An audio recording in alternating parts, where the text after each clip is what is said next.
MSW Media.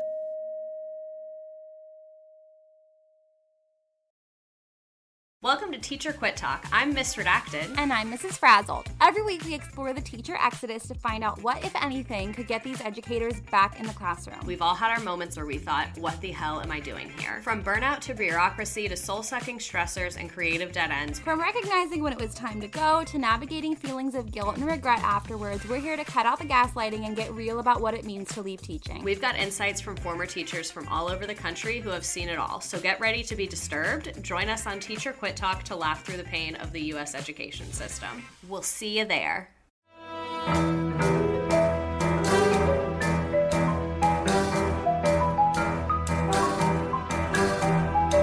The rule of law is not just some lawyer's turn of phrase. It is the very foundation of our democracy.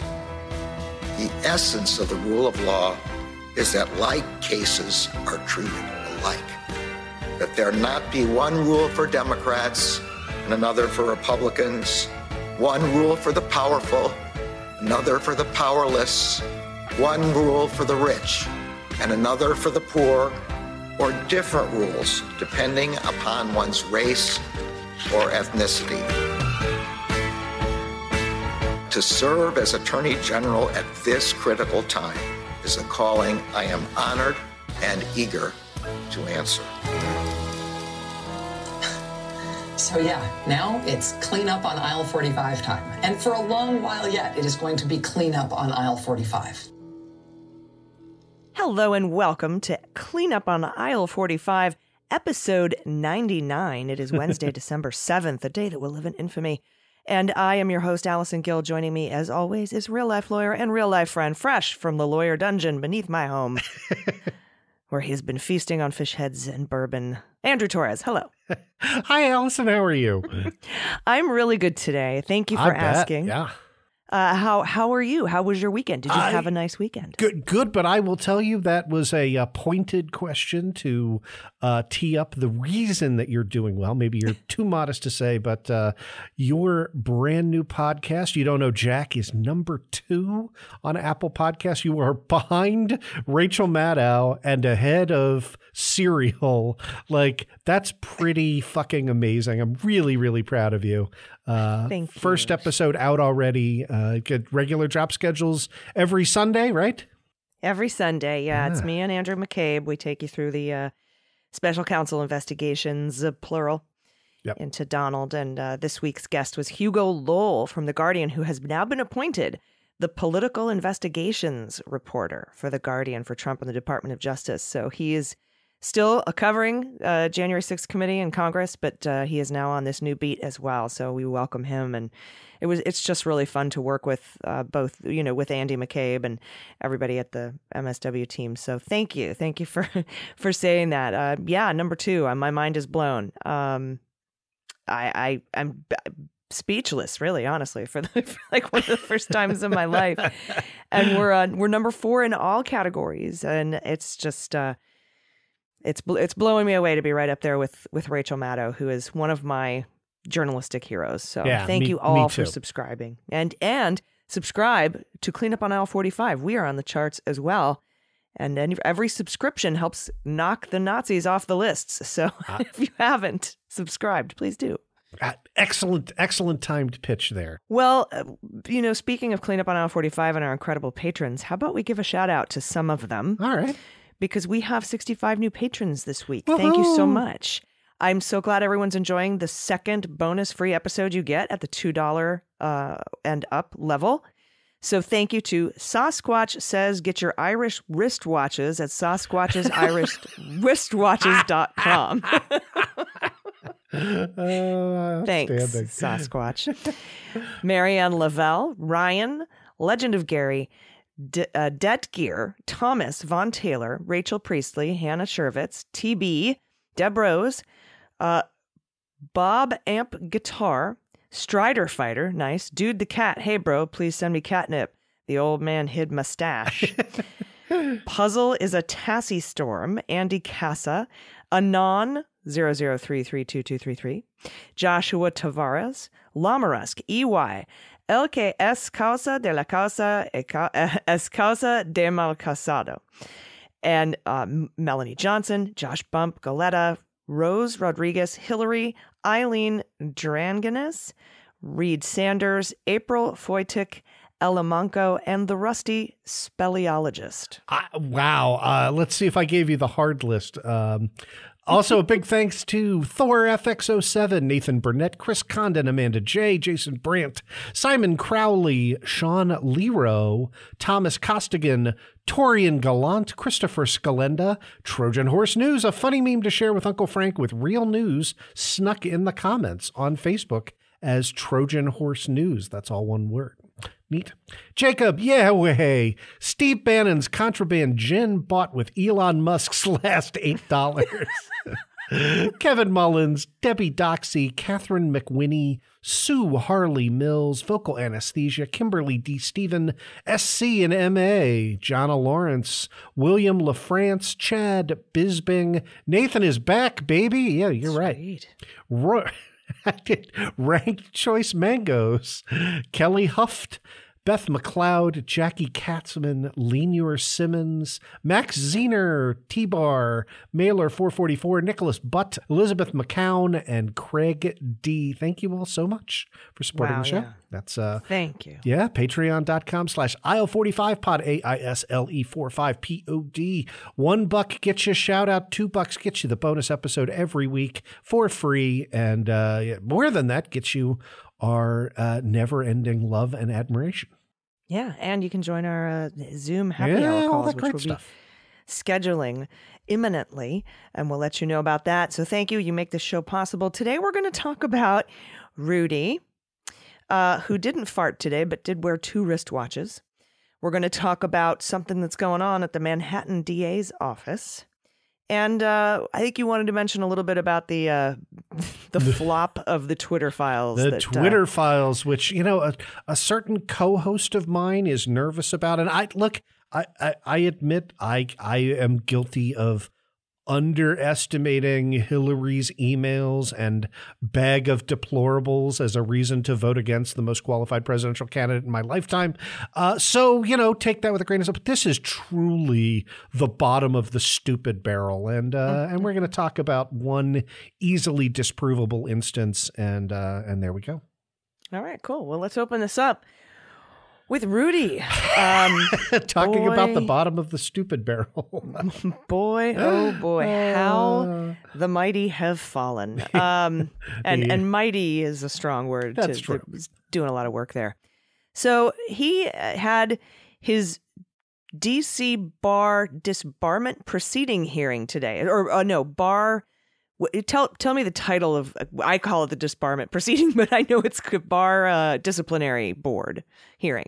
Yeah, that's right. This is the hearing, and it is in connection with, and I just want to go back over this because of how unbelievably unprecedented that this was. On June 24th of 2021, right? So, 16 months ago, right? A New York appellate court, the Supreme Court of the State of New York Appellate Division, First Judicial Department, in the matter of the Attorney Grievance Committee's report on Rudy Giuliani, issued an order that did a thing that I have never seen them do ever.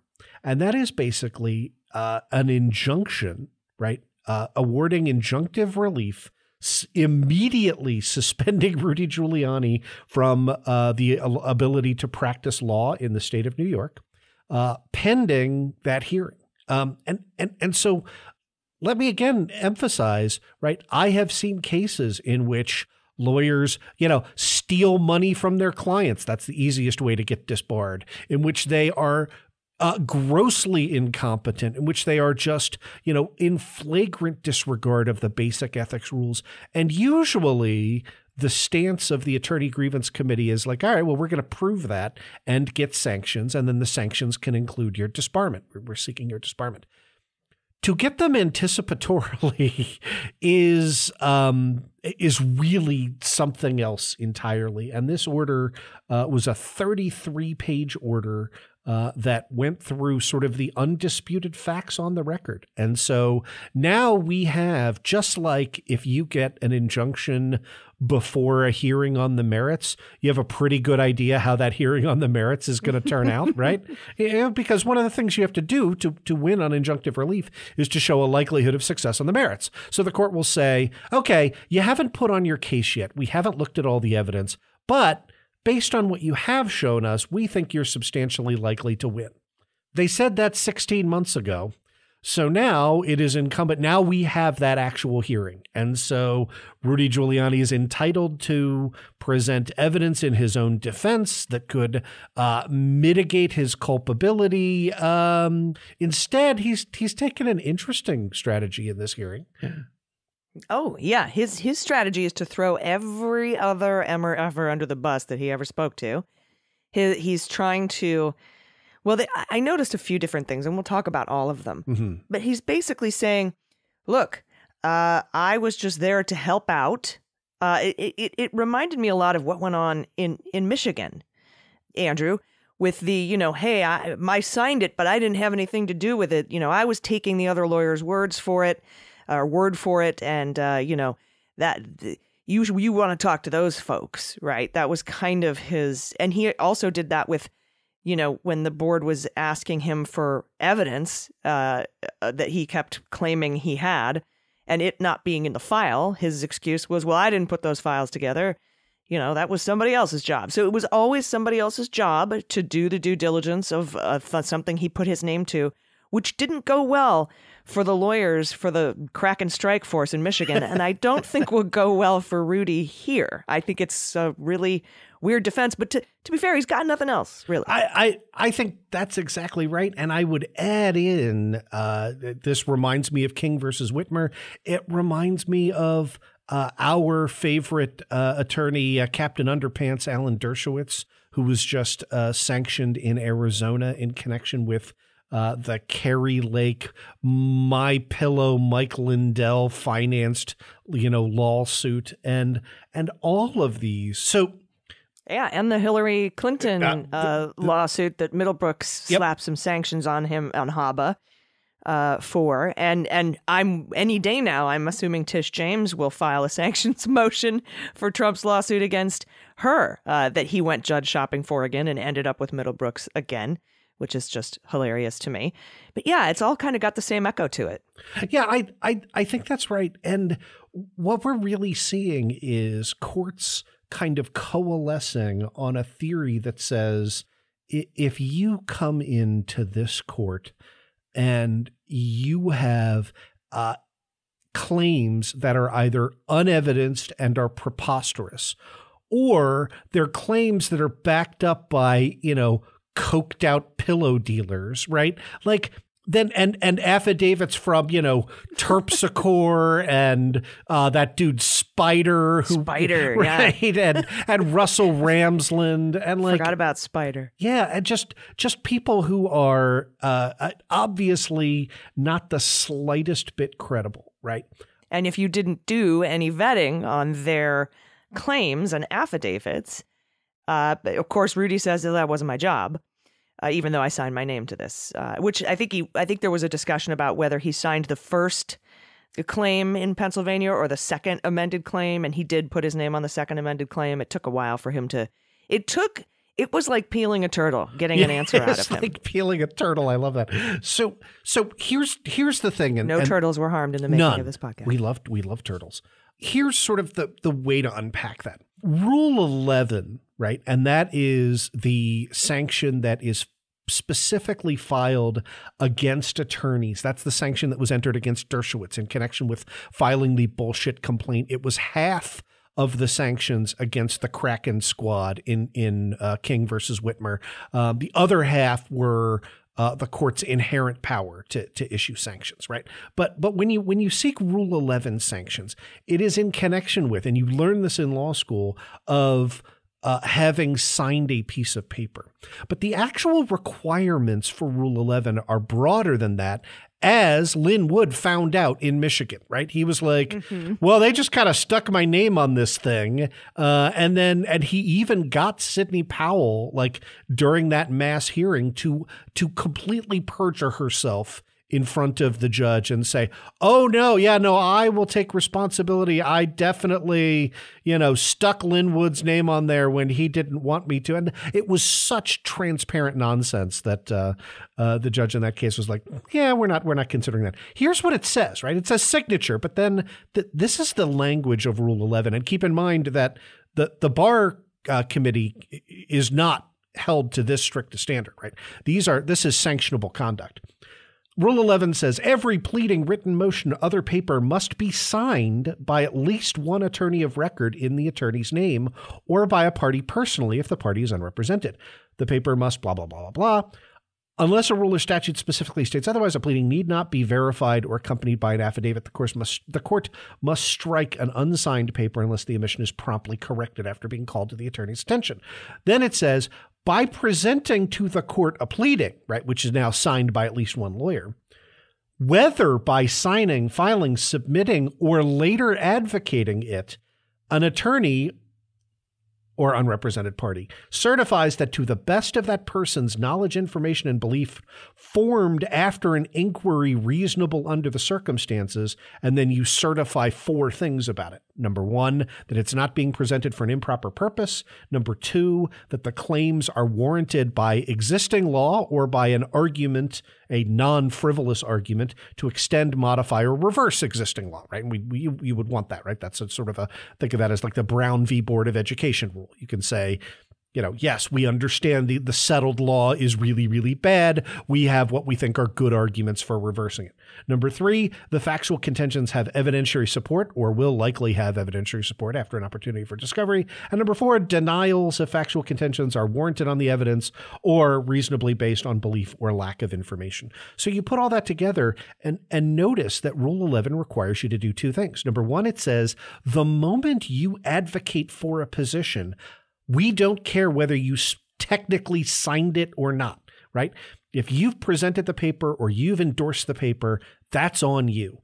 And number 2, and this is what brings it sort of full circle to the point that you were making, that presentation must be, quote, formed after an inquiry reasonable under the circumstances. And that's really where courts are going these days with sanctions and with evaluating these lawyers who are trying to skirt, sort of in the, in the neither sphere by saying, well, you expect me to second guess Russell Ramsland, eminent understander of numbers. And the court's like, yes, asshole, we do expect that. We expect that when someone comes to you and says, I'm a triple secret major general in the ninja division of the Air Force, that you maybe say, you kind of look like a 40-year-old blogger who's been convicted for stealing funds earmarked for charity and using them for personal hair removal. So maybe right, I think not. That was Galooly's friend's defense as well. Right, exactly. Like, and I will tell you, I'm not an ethics lawyer, so, maybe I missed, and there have been a whole bunch of these cases since time immemorial, but I don't think so, right? Like, because prior to the Trump era, even when you had lawyers acting in bad faith, I don't think you ever had a determined collection of, oh, we're going to sanitize this by getting crazy people to write affidavits and then say, well, it's not our fault. It's the expert witnesses who are crazy. And let me say that, God, I don't want to say anything that remotely defends Rudy Giuliani here, because he's a piece of shit and he shouldn't be defended. I have introduced, I was involved as a senior associate, right, and meeting other partners in the firm. And I developed a little expertise practice as an associate of being the lawyer in the firm that understood numbers, right? And so, the firm had a really good white collar criminal defense practice. And so I would come in and work with the forensic accountants. And in this case, this was an expert witness who was a statistics professor, right? And the question was about the management of a hedge fund, right? That was the firm's client who was being charged criminally. And I helped that expert prepare an affidavit. And I will tell you that there are things in that affidavit that to this day I could not explain to you, right? Like, I don't have a degree in econometrics. I understand statistics, but like there certainly were references where he's like, well, when you take the third derivative of, the X, and I'm already like kind of backing up into high school calculus from, years ago. Courts would kind of give you a pass on that, right? And so I can understand thinking, oh, well, so now all we have to do is do the same thing, get a lot of jargon, have people say, oh, I'm an expert in how votes are tabulated, and, votes are never tabulated in X format. And lawyers could pull that same sort of like, hey, don't blame me, I'm bad at math. And the truth was there was never a math exception, right? If I got hoodwinked by somebody who wasn't really a professor of, advanced combinatorics, that would have been on me, and I should have been sanctioned for that. And so it is good to see this coming down as a general rule that says, hey, if you put on an affidavit, if you put on evidence, you either have to stand behind that evidence yourself, or you have to say that you reviewed the work of the expert who put it forward. It's not good enough to just say, I found a guy and he says it. Well, there was also a lot of talk, and I wanted to ask you about this, about who controls elections. There were a lot of questions aimed at Rudy about, were you familiar with Pennsylvania election law? Do you see this here? And Rudy kept pushing back that, how can you possibly take this to the Supreme Court? Are you saying that the Supreme Court has, because constitutionally speaking, each state runs its own elections. And he's like, yeah, but not the state Supreme Court. It's the state legislatures, which I think was his way of obfuscating how the state Supreme Court decides, right? How the election laws in their state are executed. But there was a big discussion on that that I wanted to ask you about. And I just wanted to tell everybody, beep, beep, beep, beep, beep, breaking news. Ooh. Speaking of shitty lawyers, Michael Avenatti has been sentenced to 14 years in federal prison in a combo, right, for defrauding his clients and for obstructing IRS efforts to collect payroll taxes from his coffee cart. Wow. So 14 years. Bad dude. All right. And yes, there is a photo of he and I on the internet. I met him at Politicon. We wanted to get a selfie. He insisted on standing on a step. We took our selfie. And, that was before I was never a huge fan of the guy, but he was on our show. We did have him on the show to talk about the audio tape he released from the, Michael Cohen stuff or whatever. And so it was news at the time. So we had him on a news program. You're welcome. Anyway, back to the Rudy sanctions. In our selfie, you're just taller than me. That's just the way it goes. I'm taller than a lot of people. But This is a great show about lawyers being held accountable for their bad behavior. Because I know one of your biggest pet peeves, Andrew, is when other lawyers shit on the rule of law and on proceedings and things that are at the core of what the law is. And so back to Rudy, talk a little bit about this discussion about, when they could get an answer out of him, like I said, which wasn't very often. In fact, one of the board members actually said to him, hey, I'm asking you what time it is, and you're telling me how to make a watch. What I'm asking is whether you helped draft the complaint in PA. And he just wouldn't answer. And he just, would you let me finish my answer? I let you finish your question. You finish your question. I want to finish my answer. And he would just drag it on. I think it's, obviously some sort of a tactic to muddy things up. But it's not going to work. But talk a little bit about this discussion about him not understanding election law, relying on the experts, without doing any due diligence, and then kind of arguing that his due process claim is legit because it can go to the Supreme Court, and the board saying, really?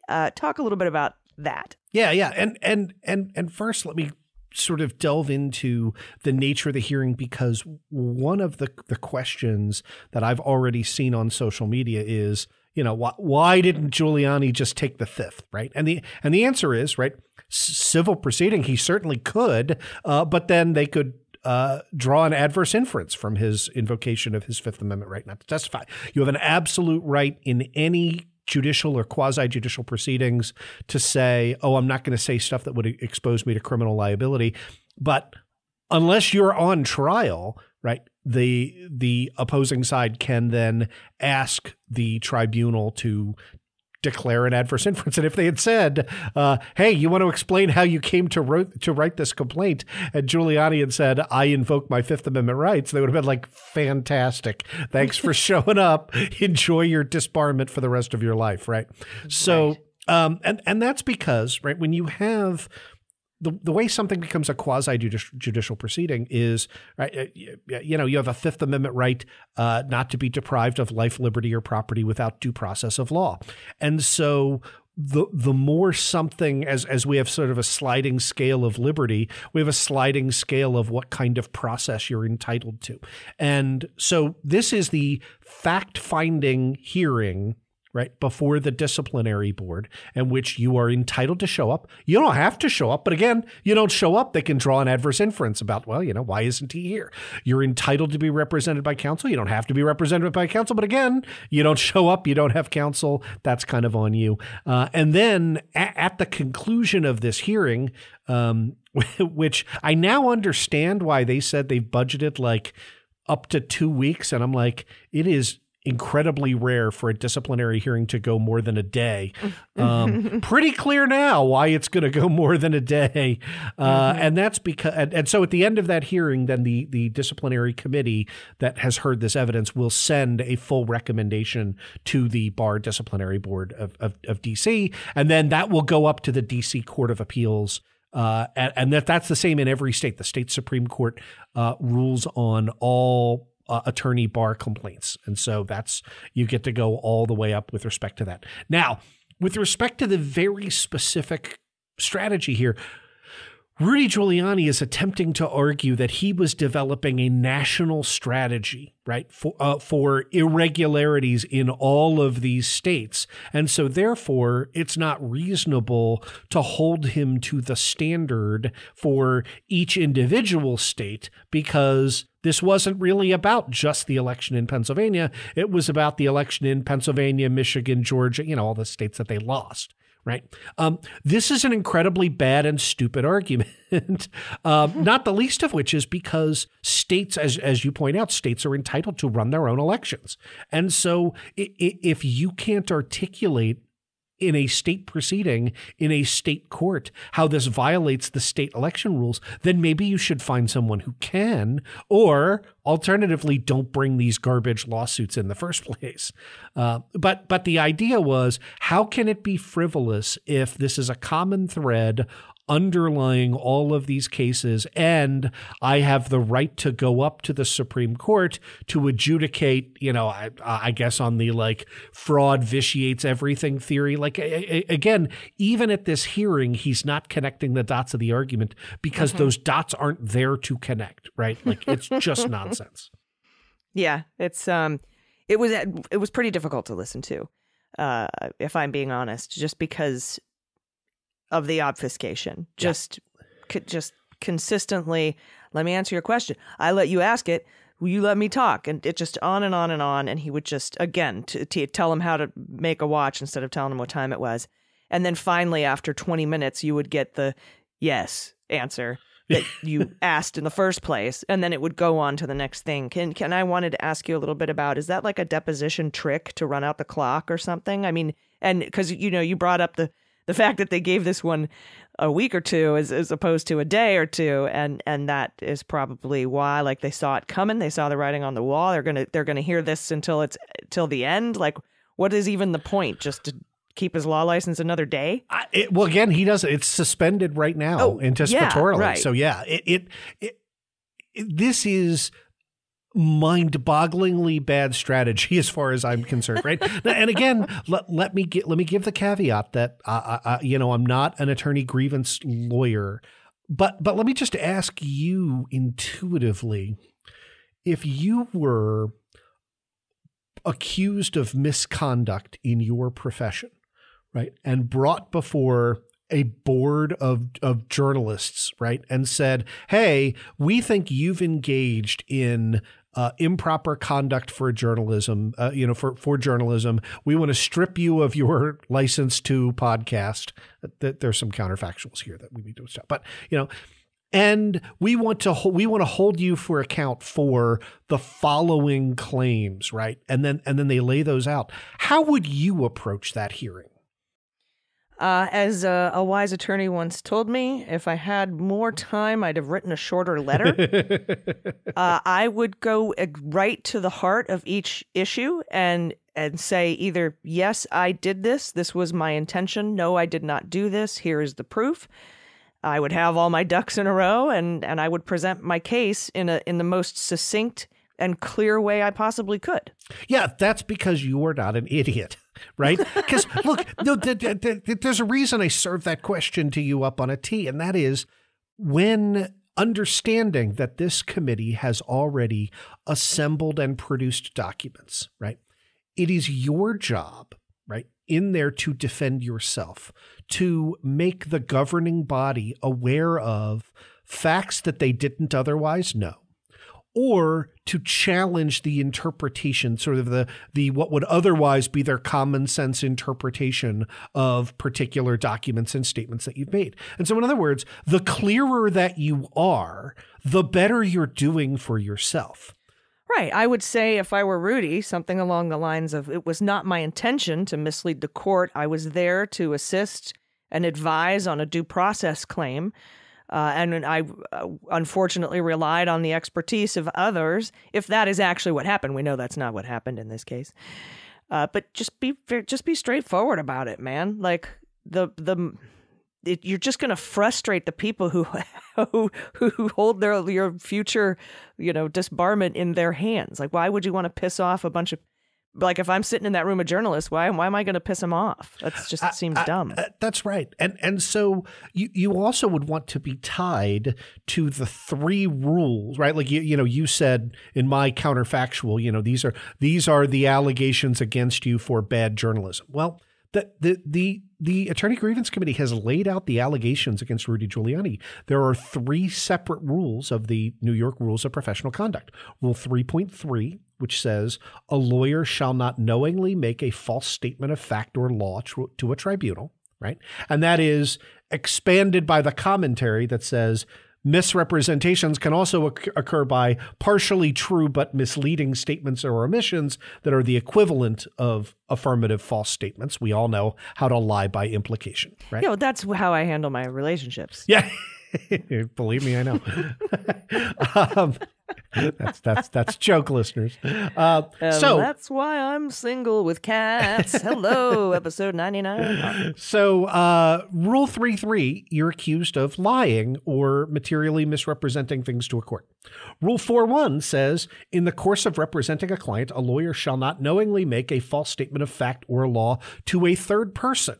Okay, so in addition to lying to the court, you're accused of lying to the public, lying to others about this.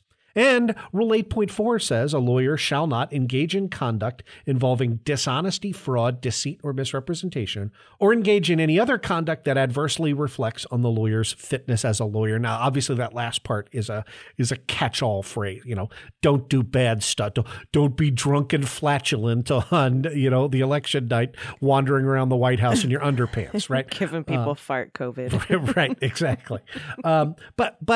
But the first half, that 8.4, it's actually 8.4C, and the other two rules all basically boil down to the same question. Did you engage in dishonesty, fraud, deceit, or misrepresentation? And I think there's a way to maybe draw the line here, but here's the important part.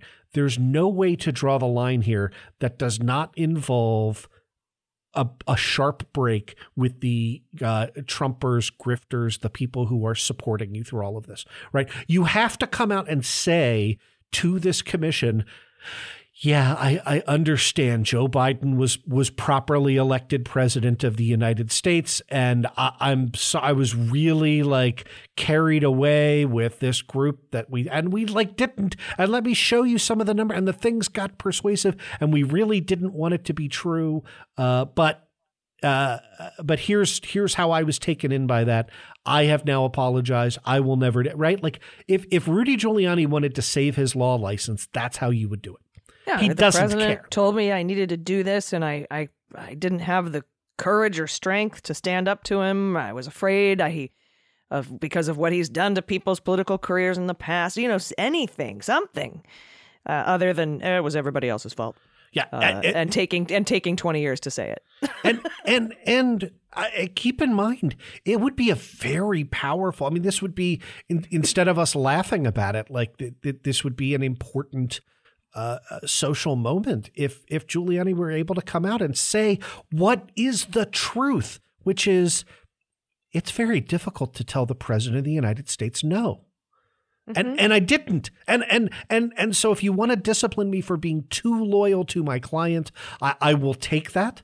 But I think disbarment is the wrong thing, right? This is heroes have to admit that there's a problem, and that's why folks like Donald Trump and Rudy Giuliani can never be heroes. Yeah. And I'm getting that directly from Mary Trump in her book, Too Much and Never Enough. If you haven't read, you should. All right, well, I don't expect I think Rudy will be disbarred. And just real quick to wrap this up, what are some of the other punishments he can face? Can he face sanctions and fines here, or is this just a bar disciplinary hearing to determine the future of his law license? Yeah, this is to determine the future of his law license. So there's no criminal liability. There's no civil fines that can be imposed. He could have the lesser. So you have disbarment. You have suspension for a period of time. You could also write and put a letter of reprimand in his file, right? Like those are sort of the three broad categories of actions. And if he cared about practicing law, he would be trying to plea bargain down from the death penalty, but he doesn't. I think he doesn't care if he ever practices law again, and he probably won't. So, yep. Speaking of law, I want to talk about. You like that segue? That was so smooth. Nice and general there. Speaking about words, I would like to talk about something else now. I sound like that reporter from, was it Parks and Rec? And that's a thing I just said. There is the old 90s cartoon, The Tick. They would have the news bumper. So they were like, and in lighter news, clowns. Clowns. Yeah. Just be clowns bouncing around the screen. It was so great. Anyway. All right, so I'm going to read you the lead here from the New York Times. This is coming from reporter Jonah Bromwich. Manhattan DA hires ex-justice official to help lead Trump inquiry. The official, Matthew Colangelo, or maybe Colangelo? Colangelo, I would think. Colangelo also worked. Yeah, Colangelo doesn't sound as good. Also Dr. worked. Peter Lemoncello? Yeah. Your house is on fire. Dr. Spaceman also worked on the New York Attorney General's investigation. That's Tish James.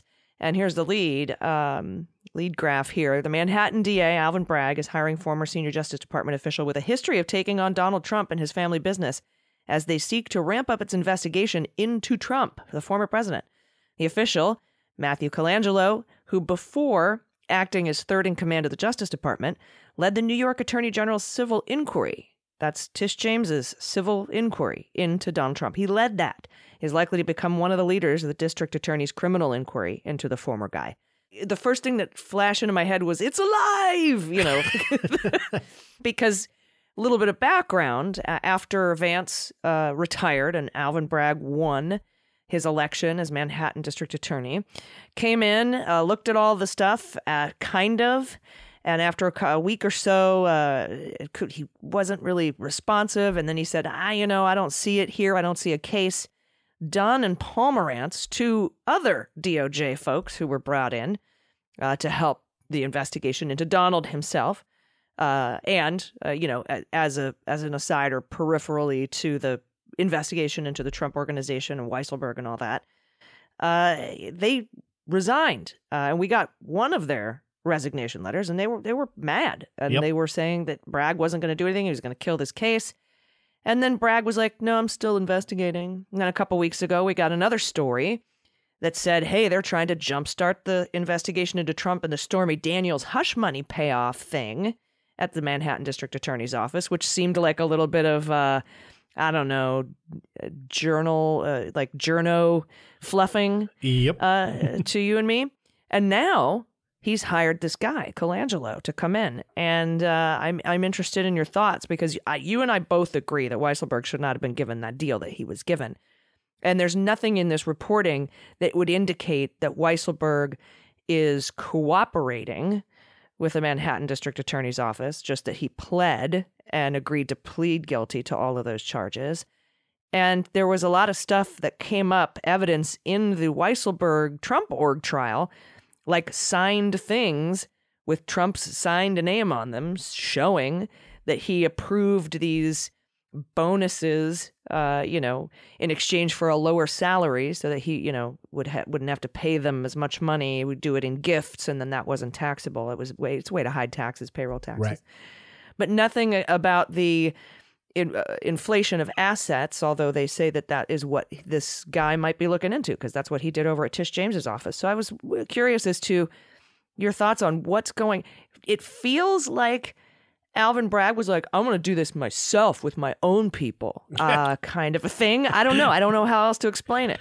It still feels to me, I mean, from my perspective, Alvin Bragg is guilty of being chicken shit until proven otherwise. And this to me feels like an effort, a continuing part of the effort to sort of do damage control when he realized that, that was a disaster, and really gave up an important avenue of pursuing the kinds of crimes that were likely to stick against Donald Trump, right? Well, yeah, missed opportunity in trying to roll Weisselberg. And Weisselberg is gone. I mean, again, not a prosecutor, feel free if you disagree, but I don't see how you'll ever flip Weisselberg now. Yeah, he was born to go to jail for Donald. Weisselberg did a couple of months in Rikers, right? And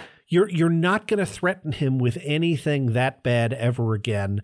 You've missed the opportunity. And without Weisselberg, Trump's defense is, I was, I ran $1 billion organization. Then I was president of the United States, and I trusted my guys to bring me stuff, and then I signed it. And if Alan said sign it, I signed it.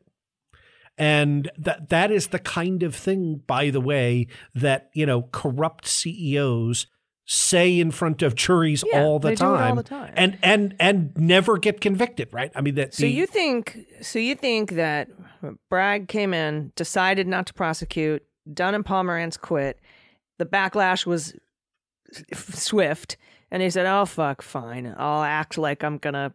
It's already seemingly maybe too late to get these really good, easy convictions because of all the wasted opportunities of rolling Weisselberg and not giving McConney immunity, things like that. Yep. And so now he's just like, well, I'll bring in this guy and have him investigate, and he'll just come back and tell me I probably can't make a case here because you fucked up. So yes, right. And again, I agree that that's sort of harsh, and maybe I am overreacting to one data point, but man, it's hard to explain that Weisselberg deal.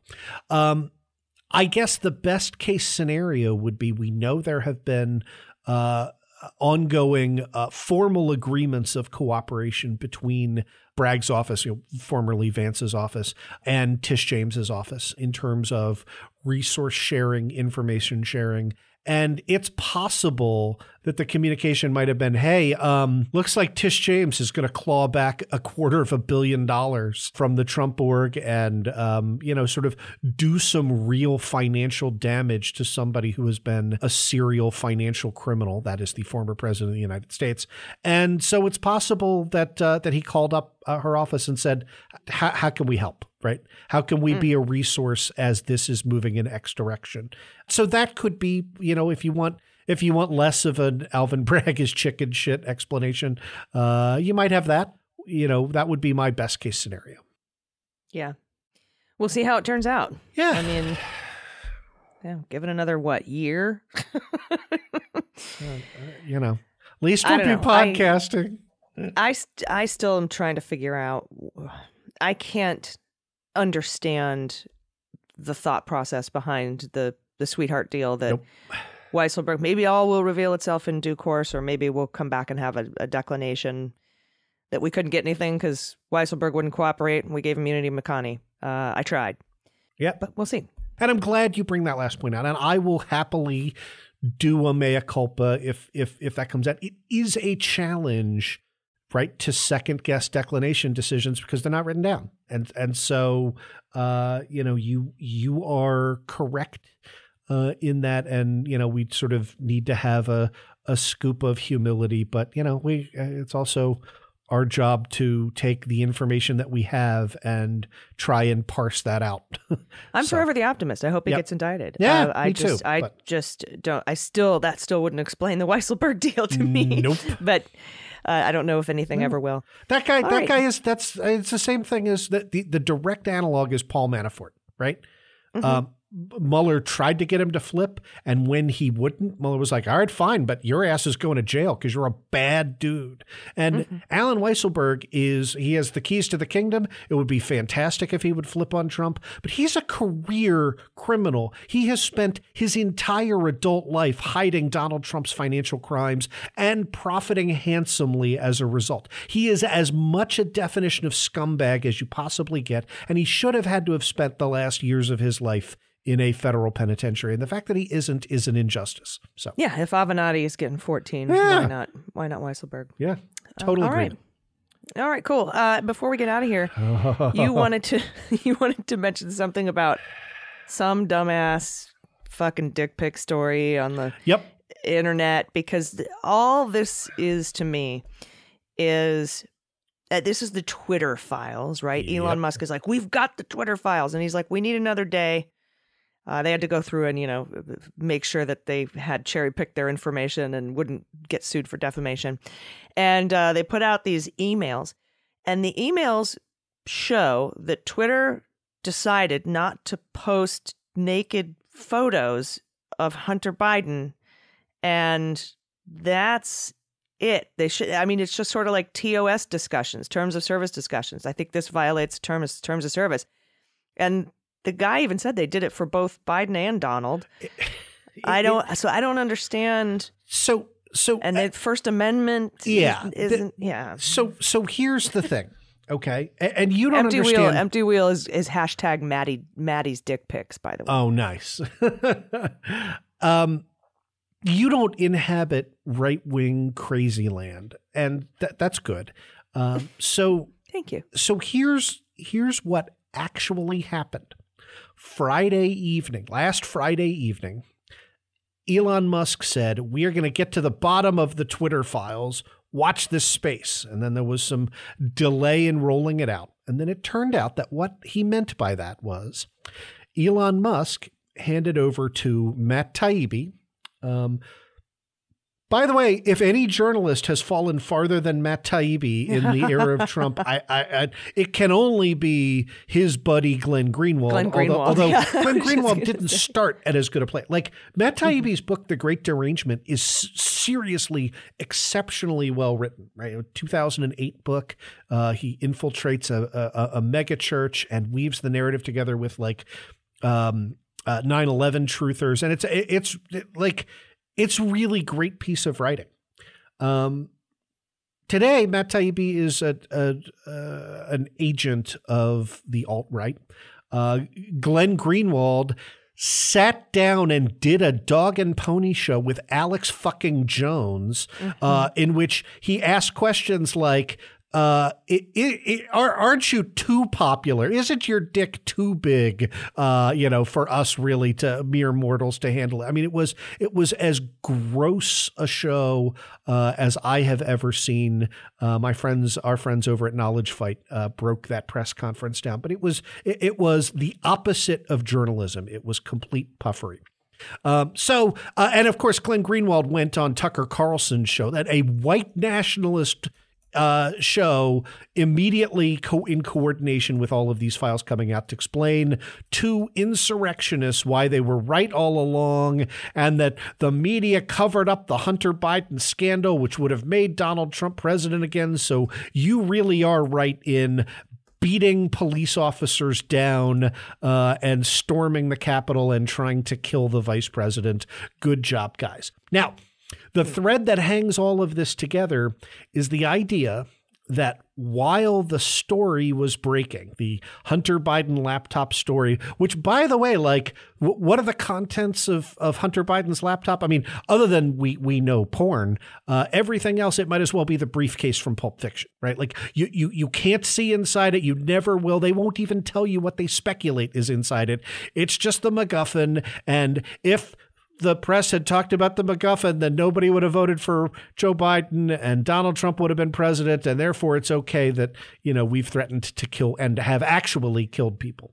So the idea was, as part of the politically biased way to suppress the story, that as the story was developing, high up politically connected insiders from the Biden campaign were secretly emailing Twitter to tell them to shut down stories that were promoting the Hunter Biden laptop. So I'm going to read you. This is, and this, by the way, is the single most quoted tweet out of Matt Taibbi's like 39 tweets that were strung together. The one that Elon Musk came back and said, well, this seems like a case closed to me. This was thread number 8 that said, requests from connected actors to delete tweets were routine. One executive would write to another, quote, more to review from the Biden team, and the reply would come back, handled, right? And then at the end, Elon Musk was like, handled? How could they possibly, right? And the implication is, right, hey, these are politically sensitive tweets, and therefore we want you to, shut these down, delete them, get rid of the accounts. And then Twitter would come back and be like, you got it, because we are just a paid wing of the Biden campaign.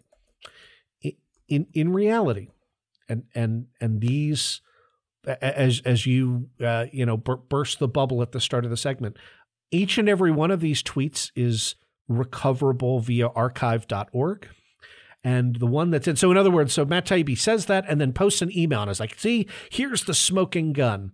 And the smoking gun refers to 5 tweets. And the email is blocked out, but is said to have come from the Biden team. And then there's a response back from an @twitter.com email that says, handled these. All 5 of these are pictures of Hunter Biden's penis. Okay. So in other words, when the email that went out that said, hey, more to review did not mean we need you to help us win our presidential race. This was, hey, there are people sharing non-consensual pornography, revenge porn about a person that violates the Twitter terms of service and conscience and ethic. Like, I would not want somebody out there sharing, Ivanka Trump revenge porn, right? Like, she has a right to her own body. And if you take a picture of her and she says, I don't want that shared on the internet, and you do it anyway, congratulations, you just made me defend a member of the Trump family. Right? Like that absolute Don Jr., has a right not to have his dick posted all over the internet. And that's all this was. Every single item on the supposed smoking gun email is non-consensual pornography that was asked to be deleted and was deleted because, of course it was, you fucking ghouls and monsters. So, if you have an Uncle Frank who is hung up on how the Twitter files show, maybe walk him through this. Pull up the Matt Taibbi, show him post number 8, have him read it, and then go, what do you think those tweets were?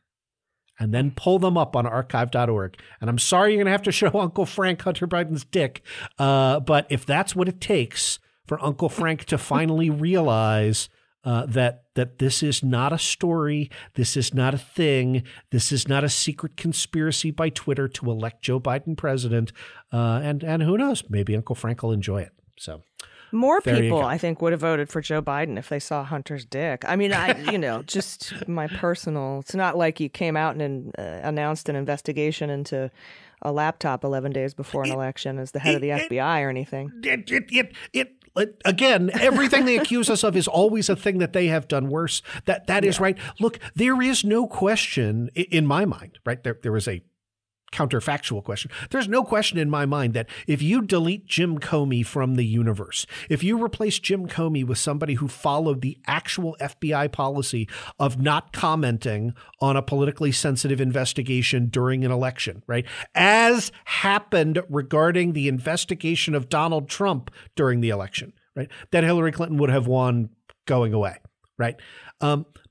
That does not, and this is the important part about the Hunter Biden or any of these other stupid ass stories that are surfacing, that counterfactual would not have justified AG and I heading down to the Capitol on January 20th of 2017 and storming the Capitol and killing people in our path and demanding that Hillary Clinton be inaugurated instead, right? Like, that's not the way our electoral system works. You can say this was not true. You can say it was misleading. You can say we got robbed, right? I donated money to the Howard Dean campaign, and if anybody got robbed, that dude got robbed, right? Like the scream was a celebratory scream to his crowd. Like, you could take anything I've said on this podcast and turn it into something that sounded way crazier than anything Howard Dean ever did, and that ran for a week, and that sank his candidacy, and that potentially deprived him of the presidency. You know, politics ain't beanbag, right? Like that I'm sorry, it happens. I can say Howard Dean got screwed. I can say Dukakis got screwed. You want to say Trump got screwed? Fine. It still does not lead to, therefore, it's okay for me to storm the Capitol and try and kidnap Nancy Pelosi and kill Mike Pence. No. Bad, Uncle Frank, bad. But your guy didn't get screwed. Anyway. I think he won. Anyway, it wouldn't have had an impact on the election, and it wasn't even what anyone says it is anyway. It's just it's the dumbest thing. It is dumb. But it's rare when we get the ability to say, let's dissect this. What does this tweet mean to you? Right. And now let's look at the underlying data. I did this with there was a report on the 0 for 61 Kraken cases in which somebody had created a spreadsheet that purported to show that none of them would have been resolved on the merits, despite the fact that, the Pennsylvania Supreme Court wrote a 135-page opinion. You don't really do that without delving into the merits, right? Yeah. Every time you scratch below the surface of these, right-wing conspiracy loons, it's something that looks like it is supported by fact, but isn't. So there you go. 100%. All right. Well, thank you. This has been fascinating, especially the Rudy part. We'll see what happens with the Manhattan District Attorney. And like you said, we don't want to underestimate the right-wing nut jobs. We'll see if anything, gets any traction at all with these ridiculous Twitter files. I'm sure Marjorie Taylor Greene will want to investigate in Congress, another Benghazi. So we'll see how that all turns out. But thank you, everyone, for listening. Thanks to our patrons for supporting us. You make the show possible. And hey, we love you and appreciate you. And we'll get back to you soon with our next live Zoom Q&A happy hour cocktail mocktail extravaganza as soon as we get one scheduled. And do you have any final thoughts or anything before we get out of here? No, just thanks again for being there, and we love you. Yeah, everybody, we'll see you next week on episode 100 Woo! of Cleanup on Aisle 45.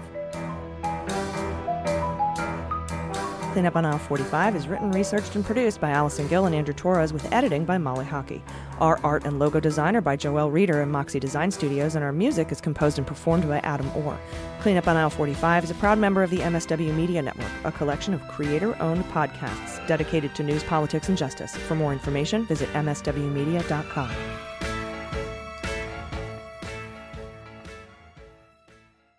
MSW Media.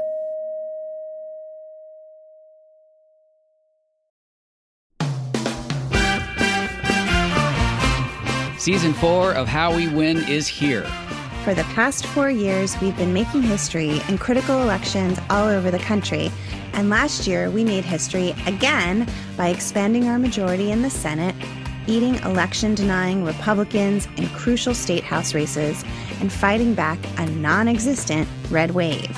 But the MAGA Republicans who plotted and pardoned the attempted overthrow of our government now control the House, thanks to gerrymandered maps and repressive anti-voter laws. And the chaotic spectacle we've already seen shows us just how far they will go to seize power, dismantle our government, and take away our freedoms. So, the official podcast of The Persistence is back with Season 4. There's so much more important work ahead of us to fight for equity, justice, and our very democracy itself. We'll take you behind the lines and inside the rooms where it happens with strategy and inspiration from progressive changemakers all over the country. And we'll dig deep into the weekly news that matters most and what you can do about it with messaging and communications expert, co-founder of Way to Win, and our new co-host, Jennifer Fernandez-Ancona. So join Steve and I every Wednesday for your weekly dose of inspiration, action, and hope. I'm Steve Pearson. And I'm Jennifer Fernandez-Ancona. And this is How We Win.